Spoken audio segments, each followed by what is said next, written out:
Scotland and Portugal this morning, my time here in New Zealand, folks. 59 points to 21. A pretty comfortable enough victory for the Scots in the end. Great to see Portugal in a big theatre of rugby such as Murrayfield, and they certainly put on the entertainment value. They were outmatched, which is no real surprise. I don't think there's going to be too many eyebrows raised by this scoreline. But some nice tries. Portugal managed to get 3, which is really pleasing for them. Another game against the top team. So, overall, I think a pretty good day for rugby. The Scots made so many changes to this game. There was bound to be a little bit of a lack of cohesion. I think we mainly saw that evidence in the lineout, which was a little bit shaky. But otherwise, 9 tries, no serious injuries. Seems to be a pretty good day at the office for rugby fans on what's going to be a pretty big day of rugby. It did start off with a try of all the try scorers who had Will Hurd, the big man, as the first try scorer. He got one in about 3 minutes, and it came from Scottish defensive pressure.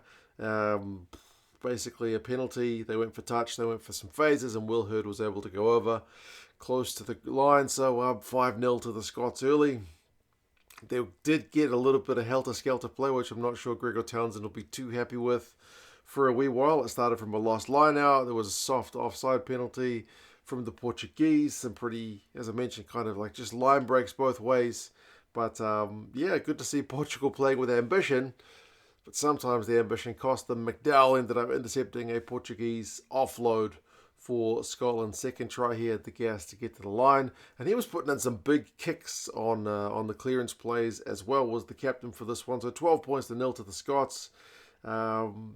Portugal never really totally looking out of it though. I mean, they won themselves a scrum penalty on 17 minutes, but would then miss the resulting kick at touch. It was just some kind of frustrating stuff. I mean, they were never going to really win this game, I don't think.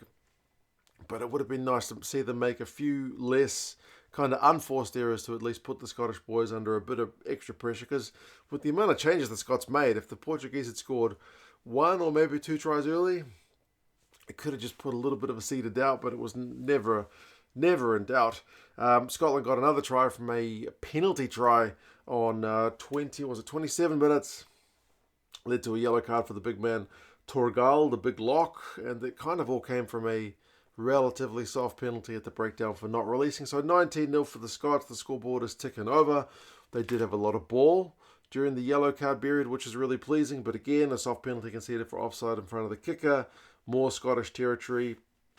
But the way the Scots scored the try through Darcy Graham, record equaling try by the way, to catch up with Duhan van der Merwe for another week, was basically just from a kick which George Horn was able to kick and play from the Portuguese. So again, not quite finding touch. Scotland have got the individual skills in both Horn and Graham, who just stepped in gas to punish the Portuguese defenders. So 26-0, and it was 35-0 for the Scots just before halftime when Bayliss went over right at the end of the yellow card period. Great final ball from Hutchinson to put him over in the corner.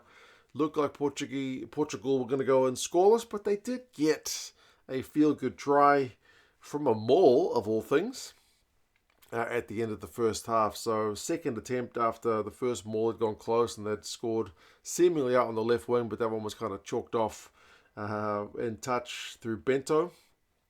But they had advantage. They went back for a maul again. So good on the Portuguese man. Bejic, the big hooker, was able to go for a Portuguese try. So 33-7 at halftime. It's all Scotland. Run meters are 415 to 109. Defenders beaten 19-6. Clean break 6-1. Penalty count is strongly against the Portuguese guys, having conceded 7. But the Scottish lineout is honestly looking pretty dire. It doesn't get a lot better in the second half. Scotland start the second half with Jamie Batty getting his first test try, so good day for the props in Scotland, and it kind of started with a George Horn intercept, so he had a hand in the build-up to a couple of the Scottish tries, 38-7. Then Graham gives away a penalty for a deliberate knock-on. It's one of those ones that you've seen yellow-carded before, but he just gives away a penalty.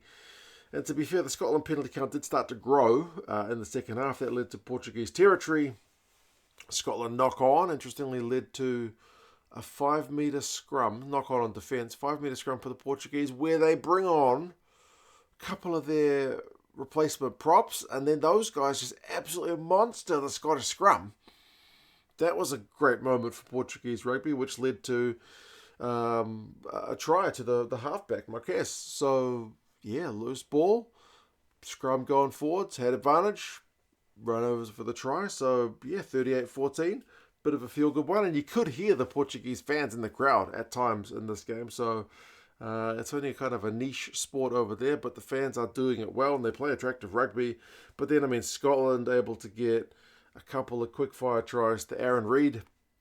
So he gets two. He gets more tries than Darcy Graham with this one. Good hands for both of them, to be fair, and he had a good step and gas for the second one. So 45-14 and then 42-14.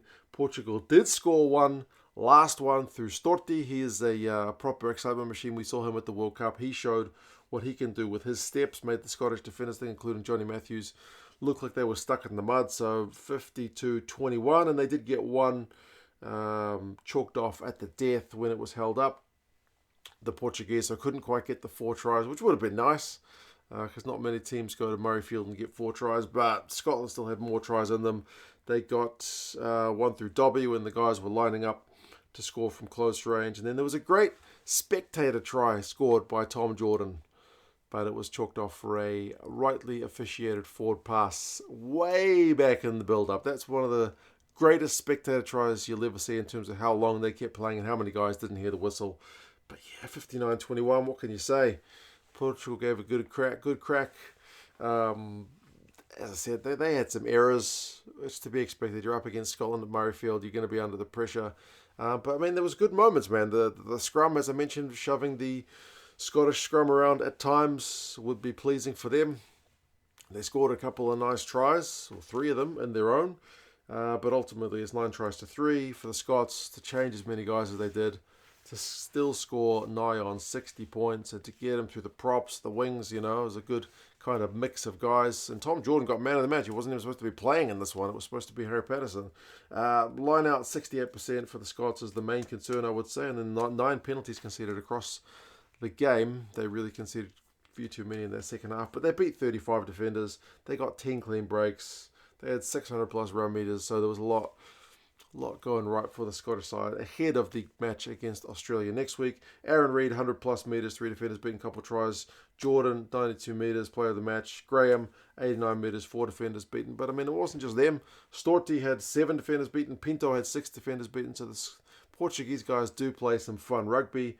Nicholas Martins had 19 tackles. He continues to impress. Luke Crosby had 15. He was the top Scot in that department. But yeah, good to see Portugal get a game at Murrayfield. As I mentioned, of all the teams kind of outside the top echelon, Portugal play some really, really fun rugby to watch. Always a really fun team to see. And their fans seem to love it as well. They are very passionate, vocal guys and girls. So, yeah, overall an entertaining start for the day. I'm hoping the next 2 matches, though, will be a little bit closer as I start my Rugby Sunday. You guys take care of yourselves. Let us know your thoughts on this game. Subscribe to the channel if you haven't done so already. And I'll talk to you guys again soon. See you later.